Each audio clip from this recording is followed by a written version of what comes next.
বিশ্বনবী হাসান আর হোসেনকে এই দোয়াগুলো পড়ে ফু দিতেন। হাসান হোসেনকে তাবিজ পড়ায় নাই কখনো।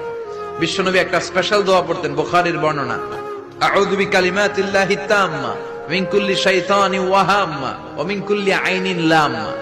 এই যে যারা মোবাইলে রেকর্ড করছেন, রেকর্ড হয়ে গেছে না? আমি যে বললাম বাসা যে মুখস্থ করবা, মায়ের শিখাবা, ছোট্ট বাচ্চারে শিখাবা।